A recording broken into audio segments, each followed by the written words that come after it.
Today we have a group of, I think there's about 70 kids in grade 7 who are working on some projects that they've developed based on a challenge given to them.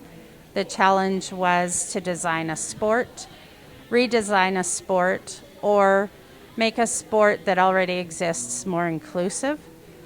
They have worked for the past 2 weeks learning some skills in metalwork, plumbing.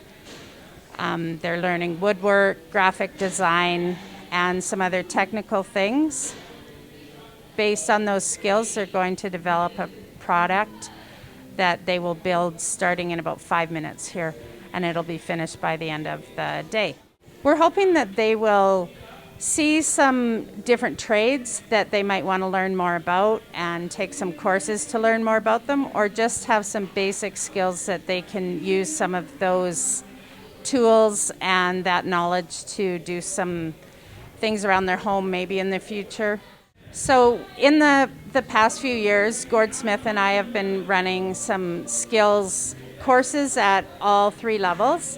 This year we weren't able to run those classes, but Skills Alberta puts on a program that we normally go to Calgary to participate in, and we can only take 8 students with us usually, but this year, because it's virtual, we're able to have 2 classes involved. So we are connected with classes all over the province right now through video, and we are working on these projects together. In the past, we've had community members and tradespeople come into the school and work with us, and we're hoping to bring that back in again starting next year. We're just really grateful that Skills Alberta has given us all the tools and equipment to be able to do this today. It's a great program for the kids. Well, today is is Skills Day with Skills Alberta. Skills Alberta sponsored the day. There's multiple schools across the province participating today. We did a live video conference in the morning just to get some information, talk a little bit about safety and ideas and the challenge that the kids have been given to work on. Here at Lakie, we have a class of kids that have been enrolled in it, and we've got all the supplies that have been donated and tools that have been donated to help us out for the day. Typically, we're kind of trying to get back to normal. We used to have our whole entire grade level doing it, and we'd bring in entrepreneurs and tradespeople and stuff. So this is our way of trying to get back to normal, I guess, and doing some online collaboration. We've got a couple of teachers that are volunteering their skills and knowledge as well.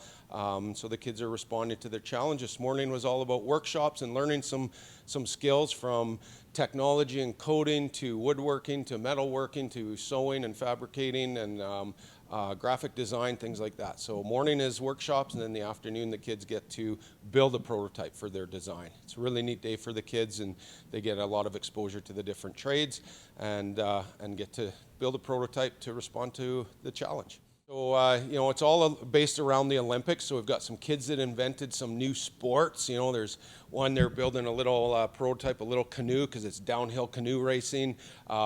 Kids have designed, they're building little arenas, a modification between dodgeball and laser tag kind of thing. So they're designing the arena and the obstacles. We've got some kids that are doing some sewing. They're making a flag. We've got some kids that have focused on the Paralympics and redesigning wheelchairs and things like that. So pretty creative ideas. It's a day full of collaboration. It's a day full of excitement and learning and exploration, really. And it's introducing them and teaching them some new skills.